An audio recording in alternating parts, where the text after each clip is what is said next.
রাদিয়াল্লাহু তাআলা আনহু উনি আপনার নবীজির কাছে এসে নবীজির দরবারে কাঁদছেন আর একটা ঘটনা বর্ণনা করছেন। যে কি ঘটনা? বলছি, ইয়া রাসূলুল্লাহ, আমার স্ত্রী গর্ভবতী ছিল, সেই অবস্থায় আমি বিদেশে চলে গিয়েছিলাম। আরববাসীরা ব্যবসা করতেন, ব্যবসায় পটু ছিলেন। লিলাফি কুরাইশ ইলাফিহিম রিহলাতাশ শিতাই ওয়াস সাইফ, তারা গ্রীষ্ম, বর্ষা, শীত, হেমন্ত, বসন্ত সব ঋতুতেই তাদের ব্যবসা চলতো। আরবে যেহেতু দুটো ঋতু, শীত আর আপনার গ্রীষ্ম, এই দুটো ঋতুতে তাদের ব্যবসা চুটিয়ে চলতো। তো ব্যবসার জন্য চলে যেতেন বাইরে। তো বাইরে চলে গিয়েছিলেন।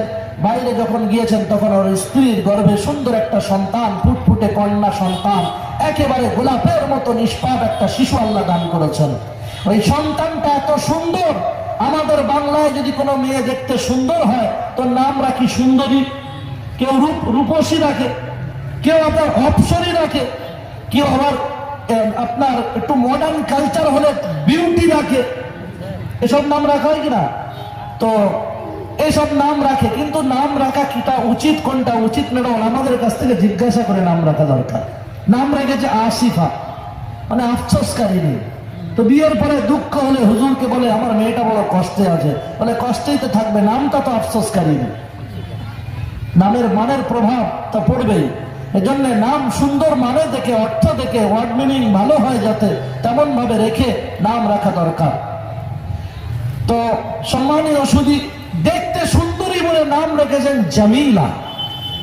দেখতে সুন্দরী হলে কেউ নাম রাখে হাসিনা। হাসিনাতুন মানে সুন্দরী নারী, জামিলাতুন মানে অপসরী, হুরপরি, জান্নাতের ডানা কাটা নারী। কি একেবারে অপরূপা, তিলোত্তমা, হাস্যময়ী, লাস্যময়ী সুন্দরী মেয়ে জামিলা। ওই জামিলাকে জানতো জামিলার মা যে আমার স্বামী জানতে পারলে জামিলাকে জ্যান্ত পুঁতে দেবে, কবরে ঢুকিয়ে দেবে। এই জন্য উনি আত্মীয়ের বাড়িতে পাঠিয়ে দিয়েছিলেন। আত্মীয়ের বাড়িতে পাঠিয়ে দিলে 6 বছর মতো গোপনে গোপনে বেশ বড় হয়েছে। 6 বছরের ফুটফুটে সন্তান, কন্যা সন্তান, কি পেয়ারা চেহারা হয়, হয় কি হয় না? কি সুন্দরী, আর আরব সুন্দরী। ওই বাচ্চা যখন দাহিয়াতুল কালবি রাদিয়াল্লাহু তাআলা আনহু যখন একদিন পরিচয় পেয়ে গেলেন যেটা হচ্ছে দাহিয়াতুল কালবি রাদিয়াল্লাহু তাআলা আনহুর নিজ ঔরসজাত সন্তান, নিজের আপনার সন্তান। তারপর উনি প্রোপাগান্ডা, ব্লুপ্রিন্ট, রঙিন পিকচার তৈরি করতে লাগলেন কিভাবে সন্তানটা কি মারা যায়। একদিন আর স্ত্রীকে বললেন সাজিয়ে দাও, একে বন্ধুর বাড়িতে বেড়াতে নিয়ে যাব। স্ত্রী সরল মনে ভাবলেন যে সত্যি তারা বাচ্চাকে ভালোবেসে ফেলেছে, এই বাচ্চা বড় হয়ে গেছে, কে আর মারবে না বলে সরল মনে স্ত্রী সুন্দর করে সাজিয়ে দিলেন, সুরমা কাজল লাগিয়ে দিলেন। সে যুগের যে পোশাক ছিল, সে যুগের যে মেকআপ ছিল, সে মেকআপ দিয়ে আয়লানা, সে যুগের যেটা ছিল মাস্কারা, যেটা ছিল আয়সারা, যেটা ছিল সেগুলো দিয়ে সুন্দর করে সেটিং করে সাজিয়ে দিলেন।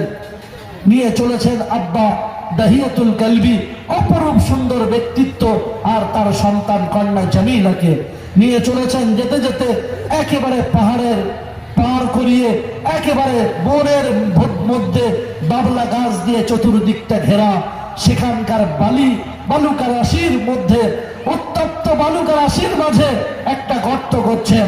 ওই গর্ত করার কাজে নিজের কন্যা আপনার জামিলা নামক মেয়েটা, উনিও সহযোগ, ওই বাচ্চাটিও সহযোগিতা করছে। আব্বা বাটি খুঁড়ছেন, বালি খুঁড়ছেন, খুঁড়তে খুঁড়তে আব্বার দাড়িতে ওই বালি ধুলা লেগে যাচ্ছে। ওই বাচ্চা এসে আব্বার দাড়িটা ভালো করে পরিষ্কার করে দিচ্ছে, মুখে লেগে যাওয়া ধনাঢ্য বালি মাখা ঘামগুলোকে মুছে দিচ্ছে।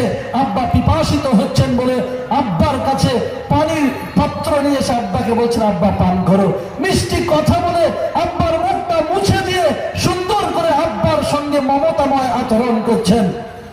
কিছুক্ষণ পরে যখন গর্তটা বেশ বুক পর্যন্ত হয়ে গেল, ওই বাচ্চাকে নিষ্ঠুর নির্মমের মতো দাহিয়াতুল কালবি বলল, দেখো তো মা, গর্ত কতটা হয়েছে।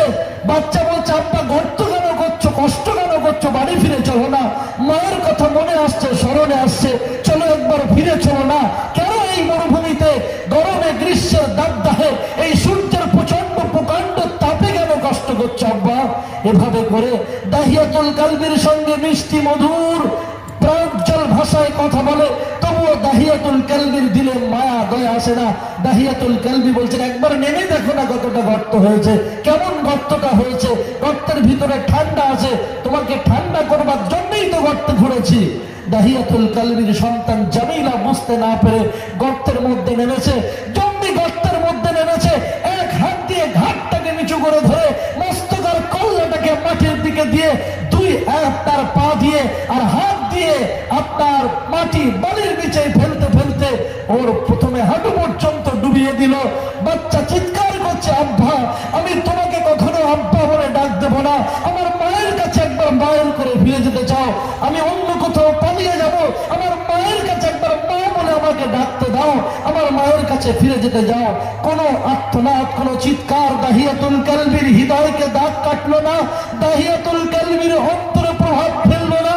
আরবের কুপ্রথা, কন্যা সন্তানকে হত্যা করার কথা তার মাথায় এমন প্রকট ভাবে চাপলো যে পুরো বালুকা রাশি তার বুকের উপরে, তার মাথার উপরে, তার মুখের উপরে চাপা দিয়ে তাকে একেবারে চিরতরে ঠান্ডা করে দিয়ে স্ত্রীর কাছে এসে বলল, তোমার বাচ্চা শান্তিতে আছে, তোমার বাচ্চা নির্বিঘ্নে নিশ্চিন্তে আছে, তোমার বাচ্চা ভালো আছে। আল্লাহর নবীর কাছে সে শোনাচ্ছিলেন দাহিয়াতুল কালবি, ইয়া রাসূলুল্লাহ, সেই আমি এত নির্মম নিষ্ঠুর, এত নিঠুর পিতা আমি যে আমার বাচ্চা মৃদু মৃদু কচি কণ্ঠে আমাকে বারবার বলছিল, আর্তনাদ করছিল, আব্বা আমার মায়ের কাছে ফিরে যেতে দাও, আমি মায়ের কাছে ফিরে যে একবার মা বলে চলে যে মায়ের মুখে একটা চুমা দিয়ে চলে যাব, তোমাদের বাড়িতে ঠাঁই নেব না। কিন্তু তবু আমার মা এলো না, তবু আমার দয়া এলো না। আমার বাচ্চা বালি খোঁড়ার কাজে আমার সহযোগিতা করেছিল, আমার বাচ্চা আমার ঘমান্ত ঘাম মাখা বালি মাখা আমার কপালকে তার যাওয়ার প্রান্ত আঁচল দিয়ে কাপড় দিয়ে মুছে দিয়েছিল। আমি পিপাসিত হলে আমার বাচ্চা তার হাতে থাকা পানির পাত্র থেকে আমাকে পানি পান করিয়েছিল। ইয়া রাসূলুল্লাহ, আরবের কঠিন নিষ্ঠুর নীতি, নারীকে হত্যা করার নীতি আমাকে মায়া দয়া থেকে বঞ্চিত রেখেছিল। আমি তাকে মাটি গর্ভে পুঁতে দিয়ে তাকে মেরে দিয়েছি। রাসূলুল্লাহ, আল্লাহর নবীর সাহাবীরা কাঁদছিলেন, নবীও কাঁদছিলেন, এমন কাঁদছিলেন আল্লাহর নবীর অশ্রু মুবারক গন্ড দেশ বেহে দাড়ি মুবারক ভিজিয়ে টপ টপ করে নিচে পড়ছিল।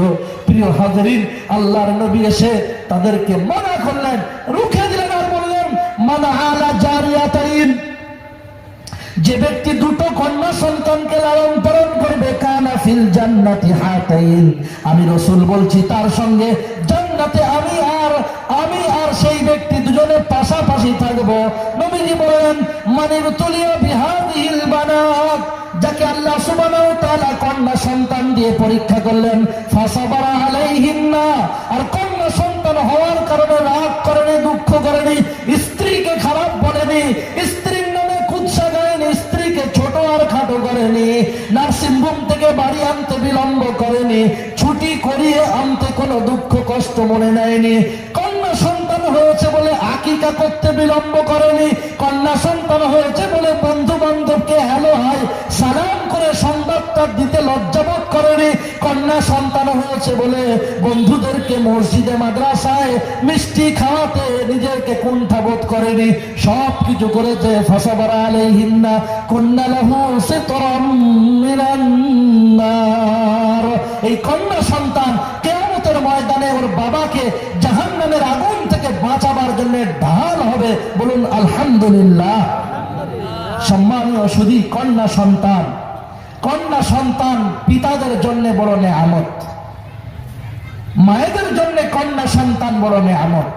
ভারতের প্রখ্যাত ঐতিহাসিক অতুল প্রসাদ রায় মহাশয় বলেন, নবীজি যদি মধ্যযুগে আরবের জন্ম না নিতেন আর নারীর ব্যাপারে কোনো মুভমেন্ট না করতেন, কোনো আপনার মোটিভেট কোনো কিছু না করতেন, তাহলে আজকের নারীর মর্যাদা যেমন পাপোশ এবং পায়ের নিচে তার থেকেও নিম্ন স্তরে থাকতো। কিন্তু নবী আসার পরে নারীর মর্যাদা এত উপরে উঠে গিয়েছে যে নারীর পায়ের নিচে জান্নাত আর স্বর্গ চলে এসেছে। বলুন না সুবহানাল্লাহ। যে আল্লাহর প্রিয় পয়গম্বর বলেছেন, ইন্নাল জান্নাতা তাহতা আকদামি উম্মাহাতিকুম, তোমাদের মায়ের পায়ের নিচে রয়েছে তোমাদের জান্নাত। কিন্তু কন্যা সন্তান হলে আমরা রাগ করি না, করি না? স্বামী যতটা না রাগ করে, স্বামীর মা মানে শাশুড়ি বেশি রাগ করে। তা হচ্ছে অভাগী একটা সুপুত্র দিতে পারলো না, একটা সুসন্তান জন্ম দিতে পারলো না, তাহলে এই কন্যা যদি কুসন্তান হয় তাহলে তো আপনি আগে কুসন্তান, তাই না? আর যদি কোনো বোন আমার, কোনো বান্ধবী আমার, আপনাদের শিখিয়ে দিই, ক্লাস 7 এর বইতে আছে, ক্লাস 8 এর বইতেও আছে, ক্লাস 9 এর সেক্সুয়াল চ্যাপ্টারে আছে, যৌনলজিতে আছে। আপনারা জেনে নেবেন, যদি কোনো স্বামী কন্যা সন্তান হওয়ার কারণে স্ত্রীর উপরে প্রেসার কিট করেন, তাহলে এলাকার থানার নাম কি? কোন থানা এটা? কুমারগঞ্জ। কুমারগঞ্জ থানায় গিয়ে ডায়েরি করবেন, এফআইআর করবেন তার নামে, আপনার স্বামীর নামে, যে আমার গর্ভে আমার স্বামী কেন এক্স ওয়াই, যেটা মিলনের মাধ্যমে আসে, সাইটোপ্লাজম, হরমোন, বীর্য, এই বীর্যের মধ্যে নারীর পুত্র সন্তান উৎপাদনের কোনো ক্ষমতা পার্টিকুলার কোনো নারীর নেই। প্রিয় হাজরিন, উদাহরণ দিয়ে বোঝায় আপনাদের, আল্লাহর কোরআন আর বর্তমান সায়েন্সের সঙ্গে মিলিয়ে নেন। আমরা যদি এখানে সরিষার দানা ছড়াই, এখন সরিষার ফুল কি সুন্দর লাগছে, আস্তে আস্তে দেখতে লাগছিল, সরিষার দানা ছড়ালে ওখানে সরিষার গাছ হবে না তিলের গাছ হবে? সরিষার গাছ হবে। যদি সুপারি লাগান, সুপারি বসান, তাহলে সুপারির চারা বার হবে না তাল গাছ চারা বার হবে? সুপারির চারা বার হবে। যদি আপনি আমি যে গাছ লাগাবো, যে বীজ বপন করব, সেই বীজ থেকেই সেই চারা, সেই দানা, সেই ফসলই উৎপন্ন হবে। তো আল্লাহর কোরআনে আল্লাহ বলছেন, নিসাউকুম হারসুল লাকুম ফাতু হারসাকুম আন্না শিতুম। আল্লাহ কোরআনে বলছেন, নিসাউকুম হারসুল লাকুম, তোমাদের নারীরা হচ্ছে তোমাদের সন্তান উৎপাদনের ক্ষেত্র। নিসাউকুম হারসুল লাকুম ফাতু, সুতরাং তোমরা তোমাদের খেতে আসো, ব্যবহার করো তাদেরকে যেমন ভাবে তোমাদের শরীয়ত সম্মত, অ্যাকর্ডিং টু শরীয়ত যেটা অ্যাকসেপ্টেবল, সেই তরিকাতে তোমরা মিলন কার্য সাধন করো, দেহ বিনিময় করো। এই দেহ বিনিময়ের মাধ্যম দিয়ে তোমরা তোমাদের নারীদের থেকে সন্তান উৎপাদন করো। কিন্তু বড় দুঃখের বিষয়, আল্লাহর নবী বলেছেন সেই মেয়েটাকে বিয়ে করো তাজাওয়াজুল ওয়াদুদ ওয়াল ওয়ালুদ, যে মেয়েটা বেশি বেশি সন্তান জন্ম দিতে পারে আর যে মেয়েটা বেশি ভালোবাসতে পারে সেই মেয়েটাকে বিয়ে করো। আর আমাদের টার্গেট হচ্ছে আমরা দুই আমাদের দুই, আমরা দুই আমাদের দুই।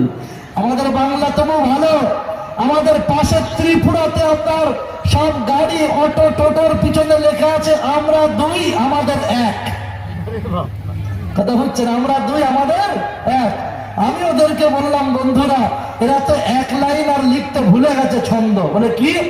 বলে আরেক লাইন ছন্দ হওয়া দরকার ছিল, আমরা দুই আমাদের এক। বেটা স্বামী স্ত্রী দুজনে কবরে শুয়ে দেখ, এই লাইনটা লেখার দরকার ছিল, যে দুজনের স্বামী স্ত্রী কবরে শুয়ে দেখ একবার। আল্লাহর নবী বললেন সেই মেয়েটাকে বিয়ে করো যে মেয়েটা বেশি বাচ্চা দিতে পারে আর যে মেয়েটা বেশি ভালোবাসতে পারে। সাহাবীরা বললেন, ইয়া রাসূলুল্লাহ, যে মেয়েটা বেশি বাচ্চা দিতে পারে কি করে বুঝবো বিয়ের আগে? আল্লাহর নবী বললেন, তার মাকে দেখো কটা বাচ্চা। তার মা যদি 1, 2, 3 তে হোপলেস হয়ে যায়, ফেল করে যায়, সিজার 1, 2 ছাড়া হবে না। আল্লাহু আকবার। ডাক্তারদের ডাকাতি ছাড়া কিচ্ছু না। ডাক্তারদের ভালোবাসি, আমিও ডাক্তারি কোর্স করে, আপনার কোর্স যারা করেন তাদেরকে আমি আমার মসজিদের পক্ষ থেকে ফিনান্সিয়াল হেল্প করি। আমাদের সমাজে ডাক্তার খুবই প্রয়োজন। হাফিজে কোরআন ডাক্তার হোক, অরব ডাক্তার হোক, কিন্তু ডাক্তারের নামে ডাকাতি পছন্দ করি না। হবে গ্যাস অম্বল আর আপনি পেট কেটে বলবেন অ্যাপেন্ডিক্স, হবে গ্যাস অম্বল আপনি বলবেন আলসার, ক্যান্সার, এসব চলবে না।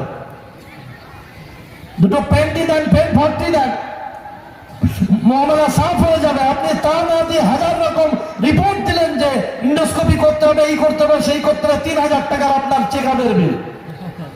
তাহলে এ তো আপনাকে পে করা দরকার। আমি রোগী হিসাবে গিয়েছি, রোগ ধরতে পারেননি, অযোগ্যতা আপনার। তাহলে যদি সুতোর মিস্ত্রি কাজ করতে আসে, আর সে যদি কাজ করতে এসে তার সুতোর মিস্ত্রির যন্ত্রপাতি যদি ধার দেওয়ার প্রয়োজন হয়, তাহলে সে কি আমার পকেট থেকে পয়সা নিয়ে যন্ত্রপাতি কেনে না সে আগে বাড়িতে কিনে নিয়ে আসে? তাই না? তাহলে তুমি রোগ ধরতে পারছো না, অযোগ্যতা তোমার।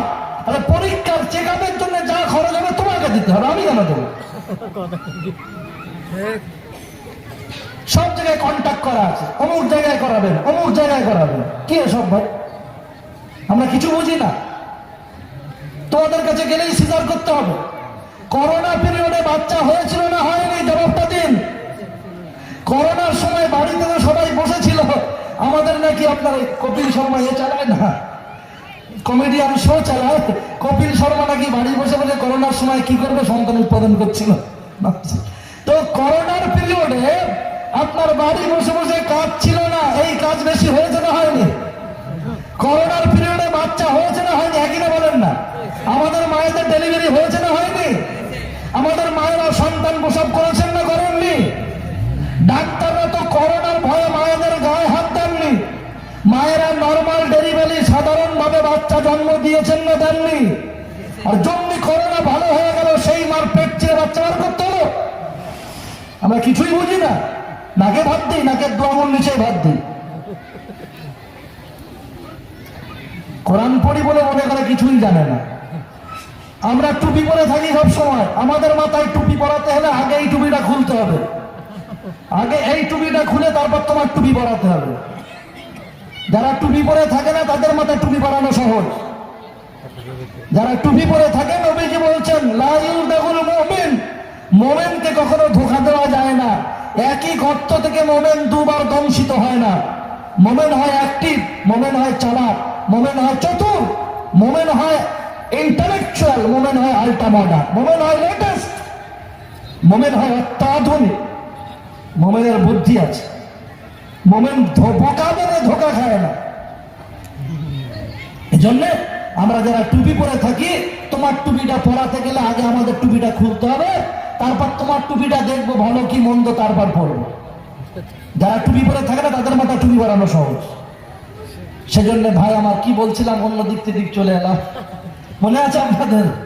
তো প্রিয় ভাই আমার, বোনেদেরকে বলছি, পুলিশের কাছে আপনারা এ করবেন, অভিযোগ করবেন যে আমি যে কষ্ট করে আমার স্বামীর গ্যামেট বীর্য হরমোনটা সাইটোপ্লাজমটা রাখলাম, কিন্তু আমার স্বামী আমার পেটে পুত্র সন্তানের বীজ না দিয়ে, পুত্র সন্তানের হরমোন না দিয়ে, পুত্র সন্তানের গ্যামেট না দিয়ে, পুত্র সন্তানের বীর্য না দিয়ে আমার স্বামী আমার পেটে কেন কন্যা সন্তানের বীর্য দিয়েছে? আমার স্বামীর এগেনস্টে কেস করতে চাই। মদ্দালোকের মদ্দানি ভালো হয়ে যাবে, স্বামীরা আসামি তখন বুঝে আসবে। মেয়েরা নারী বলে, দুর্বল বলে, অবলা বলে, তোমার ঘরে এসেছে বলে তুমি যা খুশি তাই তাদের সঙ্গে করবে। নবীজি বললেন সেই পুরুষ কত ঘৃণ পুরুষ যে পুরুষ তার স্ত্রীকে মারে। নবীজি বললেন খিয়ারুকুম, তোমাদের মধ্যে বেটার বেস্ট পারসন ওই ব্যক্তি। ক্যারেক্টার সার্টিফিকেট এমএলএ দেবে, ক্যারেক্টার সার্টিফিকেট এলাকার পৌরসভার কাউন্সিলর দেবে, পৌর পিতা দেবে, এলাকার মেম্বার দেবেন, প্রধান দেবেন। ও ক্যারেক্টার সার্টিফিকেট গ্রহণযোগ্য হবে না। কোন পুরুষকে তার স্ত্রী যদি ক্যারেক্টার সার্টিফিকেট দেয়, he is a perfect man, এটা আমার স্বামী ভালো, তাহলে সে হচ্ছে ভালো। আমি আমার স্ত্রীদের কাছে ভালো, নবীজি বলছেন। নবীজি প্রত্যেক পুরুষকে বলছে তোমরা তোমাদের স্ত্রীদের কাছে ভালো হও। হ্যাঁ, স্ত্রীকে শুধু হ্যালো হাই সালাম, শালি এলে আনন্দের অন্ত নাই। শালিকে বাইকের পিছনে বসে এবিরিজ সেবিরিজ ঘোরাচ্ছে, সন্ধ্যা হয়ে যাচ্ছে তবু ফুচকা খাওয়ানো শেষ হচ্ছে না। এত বড় নেমো খারাপ। খালাতো বোন, মামাতো বোন, ফুফুতো বোন, তো বোন গুলো ঘরে এলে বউকে আর পাত্তা দেয় না, যারা চেনেই না। আমার স্ত্রীকে প্রেশার কিট করে, এদের জন্য এই আইটেম চিকেন পোলাও চাই, এদের জন্য ফ্রাইড রাইস চাই, এদের জন্য এই চাই ওই চাই, এরা আমাদের বোন হয়। মনে রাখবেন এরা স্বামীর নামে আসামি। আল্লাহ সুবহানাহু ওয়া তাআলা বোঝাতে হবে। মায়ের একটু খুশি হচ্ছে যে আমাদের হজ হচ্ছে। সম্মানীয় সুধী সুপ্রিয় উপস্থিতি আমার, এই জন্য কন্যা সন্তান হলে দুঃখ করবেন? দুঃখ করবেন না? আরে কন্যা সন্তানকে বিদায় করতে গেলে আপনার কত লাগছে? কমসে কম সব মিলিয়ে 5-7 লাখ টাকা তো লাগছে। লাগছে না? লাগছে না? দুঃখ তো হওয়া দরকার একটু। একই তো ব্যাপার ভাই, ছেলেকে ঘর দিতে হচ্ছে, বাড়ি দিতে হচ্ছে, ব্যবসা দিতে হচ্ছে, আর যে ছেলেকে সব দিচ্ছেন বৌমা এসে ভোগ করছে, আর বৌমা আপনাকে এমন ব্যবহার করছে সিঁড়ির নিচে শুতে দিতে হচ্ছে। দিচ্ছে কি দিচ্ছেন না? পাশে একটা ঘর আছে, বলছে ওটা তোমার আব্বা মা থাকুক। ওটা তোমার আব্বা মা থাকবে তো আমার ভাই বোনেরা আসে মাঝে মাঝে, আমার আব্বা মা মাঝে মাঝে, তারা কোথায় থাকবে? এই জন্য আব্বা মায়ের জন্য পার্মানেন্ট সিট হচ্ছে সিঁড়ির নিচে, অথবা সিঁড়ির উপরে চিলে কোটায় অ্যালবাস্টার বা টালি দিয়ে ছাওয়া, টিন দিয়ে ছাওয়া। এর বেলা কোনো দুঃখ নাই যে পরের মেয়ে সব ভোগ করছে আমি কিছু পেলাম না, আর ওখানে মেয়েকে কিছু বেশি দিন হলে বড় ছেলে সব ভোগ করছে আমি কিছু পেলাম না। Just only for mind set up, মন মানসিকতাকে ওপেন করি, উদার করি। নবীজি বলতেন ফাতেমা তো বিজআত মিন্নি, ফাতেমা হলো আমার কলিজার টুকরা, কলিজার অংশ। একটা প্রাণী অনেক বড়, কিন্তু তার কলিজা কত ছোট না? কলিজা কত কাছের। এজন্য প্রিয় ভাই, আমাদের কন্যা সন্তানেরা হচ্ছে আমাদের সব থেকে কাছের এবং অন্তরের আর কলিজার। একটা ছোট্ট প্রশ্ন আপনাদের কাছে করি, প্লিজ কাইন্ডলি উত্তরটা দেবেন, মনে মনে মনে মনে ভাবেন, উত্তরটা দেবেন ইনশাআল্লাহ। সম্মানীয় সুধী, আমাদের ডান দিকটা বেশি স্ট্রং না বাম দিকটা স্ট্রং? ডান দিকটা, তাই না?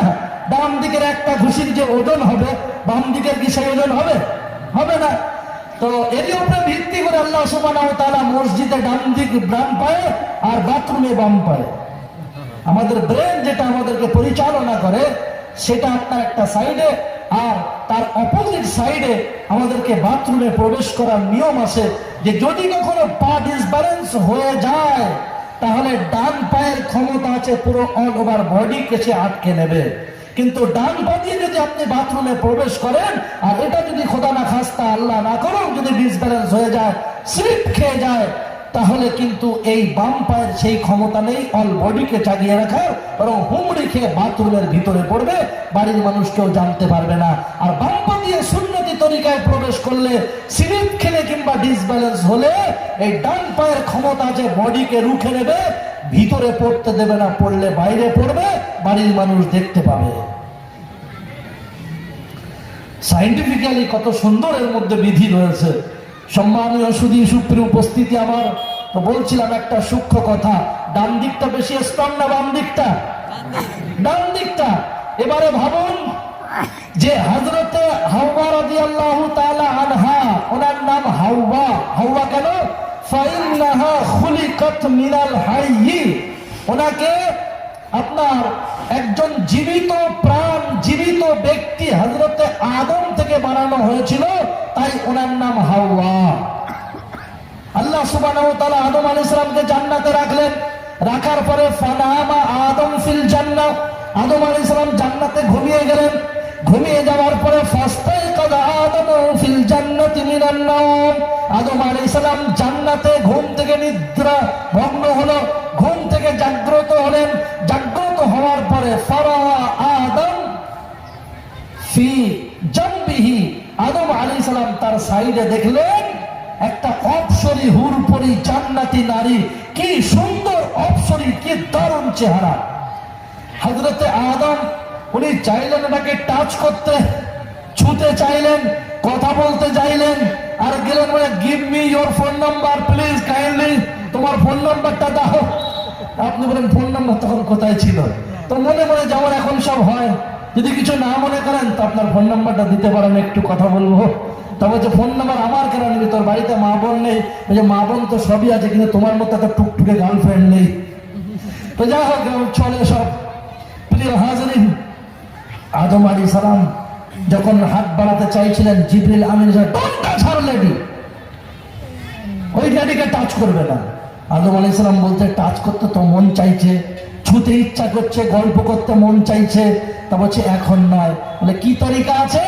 বলছে তরিকা হচ্ছে ফাসাল্লা আলা হাবিবি সাল্লাল্লাহু আলাইহি সাল্লাম সালাসা মাররাত ওয়া ফি রিওয়ায়াতিন 10 মাররাত ওয়া ফি রিওয়ায়াতিন 17 মাররাত। যে নবী মুহাম্মদ রাসূলুল্লাহর উপরে 3 বার, 10 বার অথবা 17 বার দরুদ শরীফ পড়ো, দিয়ে এর মোহর আদায় করো, এর আকদ নিকাহ বিবাহ হবে, তবে একসঙ্গে মিলিত হতে পারবে। হযরত আদম আলাইহিস সালাম নবীজির নামে দরুদ পড়লেন, তারপর ওনাদের সঙ্গে বৈবাহিক সূত্রে সম্পৃক্ত হলো। আপনাদের এখানে মনে হয় না, আমাদের কলকাতা একটু আপডেট, তো এই জন্য এনগেজমেন্ট হয়। কি হয়? আংটি পরিয়ে এনগেজমেন্ট হয়। আর বলে ইমাম সাহেব যাই বলে, ভাই কমসে কম কলেমাটা পড়িয়ে নাও। বলে কলেমা পড়িয়ে নিলে তো বিয়ের আনন্দে মাঠে মারা যাবে, বিয়েটার আনন্দ থাকবে না।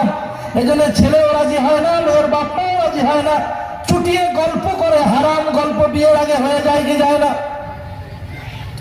এই জন্য যাই কিছু করবেন আকদটা করিয়ে নেবেন, তারপর 2-6 মাস পরে যখন যা হবে হবে। সম্মানীয় শুধু রেজিস্ট্রি হয়ে যায়, সরকারি কোর্ট পেপারে রেজিস্ট্রি হয়ে যায়, কিন্তু সরকারি কোর্ট পেপারে রেজিস্ট্রি হয়ে যাওয়াটা এটা অ্যাকর্ডিং টু শরিয়াত, এটা শরিয়াতের দৃষ্টিভঙ্গিতে এটা কিন্তু বিবাহ নয়, বিবাহ নয়, বিবাহ নয়। এজন্য শরিয়াত সম্মত ভাবে বিবাহ হতে হবে। তো আমি বলছিলাম যে কথা, মায়েরাও মন দিয়ে শুনুন। তো আল্লাহ সুবহানাহু ওয়া তাআলা আদম আলাইহিস সালামের বাম দিকের পাঁজর থেকে হযরতে হাওয়া রাদিয়াল্লাহু তাআলা আনহাকে বানিয়েছিলেন।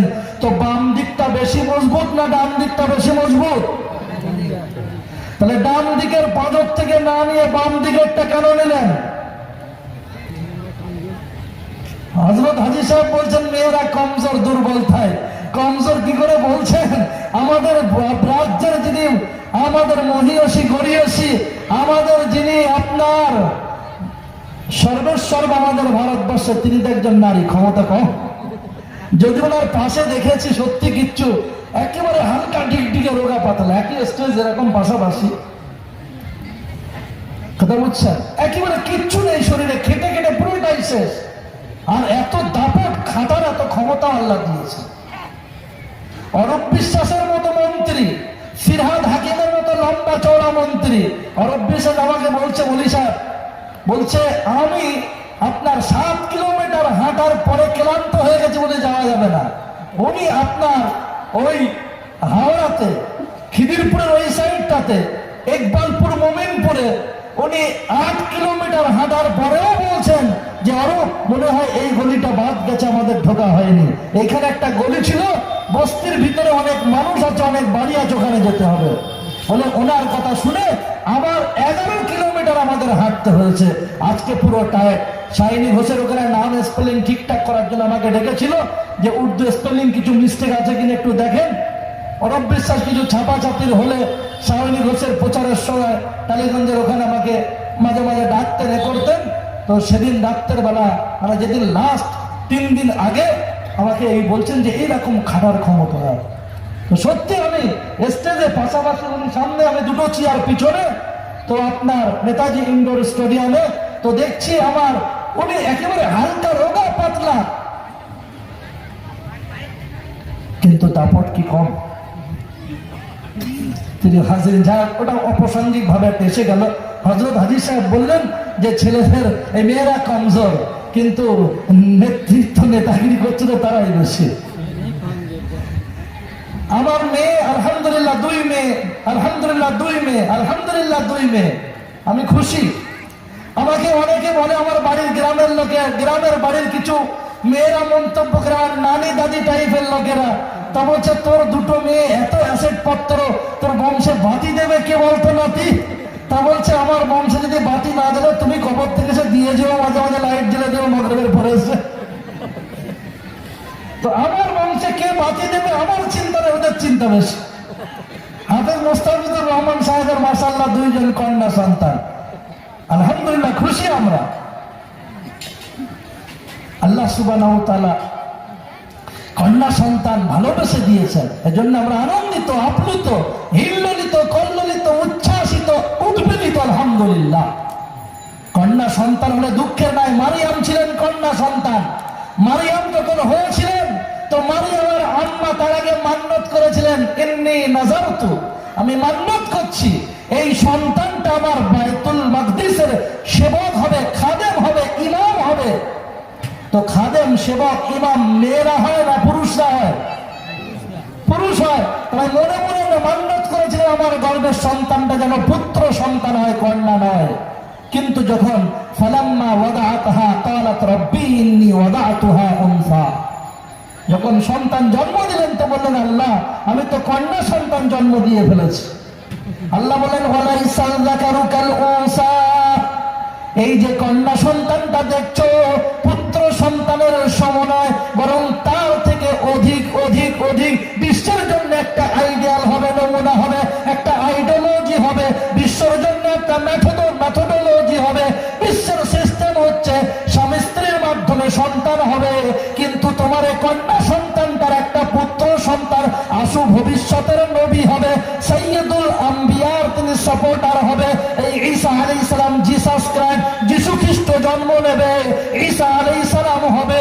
এই ঈসা আলাইহিস সালাম বিনা আব্বাতে তোমার কুমারী মারিয়ামের পক্ষ থেকে আল্লাহ সুবহানাহু ওয়া তাআলা তার পেট থেকে তোমার সন্তানের গর্ভ থেকে আল্লাহ সুবহানাহু ওয়া তাআলা বিনা স্বামীতে বিনা পুরুষে মিলন ছাড়াই আল্লাহ সুবহানাহু ওয়া তাআলা উইদাউট সিস্টেম আর নিয়ম আর তরিকা ছাড়াই আল্লাহ পৃথিবীর বুকে আল্লাহ তোমার কন্যা সন্তানের গর্ভে আল্লাহ একটা পুত্র সন্তান দান করবেন। ওয়ালাইসাল যাকারু কাল উনসা, এটা সাধারণ এক্সট্রা অর্ডিনারি কোনো সাধারণ নারী নয়, সাধারণ কন্যা সন্তান নয়।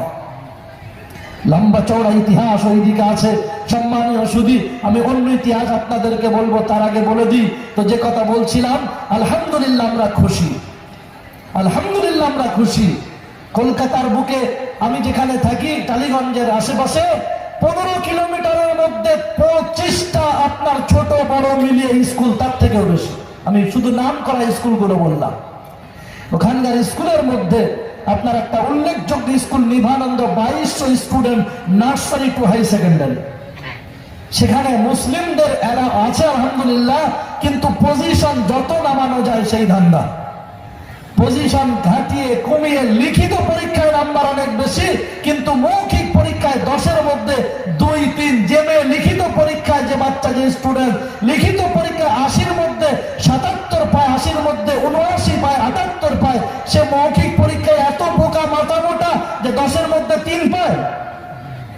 তবু আপত্তি নাই, তবু মাশাআল্লাহ আলহামদুলিল্লাহ আমার 2 মেয়ে, বড় মেয়ে আলহামদুলিল্লাহ ক্লাস 7-এ ও 3rd পজিশনে আছে। আর আপনার ছোট মেয়ে আলহামদুলিল্লাহ ক্লাস 2 থেকে 3-তে উঠলো, বড়টা 7 থেকে 8-এ উঠলো, ছোট মেয়েটা 2nd পজিশনে আছে। আবার বড় মেয়েটা আলহামদুলিল্লাহ কোরআনে হাফেজা, গত 1 মাস হলো কোরআনের হাফেজা হয়ে গেছে। বোথ সাইডে কোরআনের হিফজ করা কোন ব্যাপার আলহামদুলিল্লাহ। নাঈম বাবু নাঈম যে কোরআনের হাফেজ হলো, মাধ্যমিক দেবে আলহামদুলিল্লাহ। তো আমার মেয়ে ইংলিশ মিডিয়ামে ক্লাস 8-এ উঠেছে, 3rd পজিশন নিয়ে আবার কোরআনের হাফেজা আলহামদুলিল্লাহ। প্রত্যেক 1 বছর পর পর আমি ওদেরকে উমরায় নিয়ে যাই। এবার উমরা 7 তারিখ আছে আলহামদুলিল্লাহ। ওটা স্বাভাবিক উমরা নয়, ওদেরকে বলেছি এটা তোমাদের জন্য উমরা হচ্ছে, তোমার হিফজের গিফট হিসাব। সম্মানীয় সুধী, তো সেজন্য আলহামদুলিল্লাহ এই মেয়ের মাধ্যমে যে আমার আল্লাহ গৌরব দান করেছেন, যে আনন্দ দান করেছেন। হয়তো পুত্র সন্তান হলে সে বলো, হুজুরের ছেলে যখন, বাপের পুণ্যে ছেলের জয়, পরে আর কি হবে ভাই। তো যাই হোক, এটা কথা নয়, কথা হচ্ছে আলহামদুলিল্লাহ আমরা খুশি।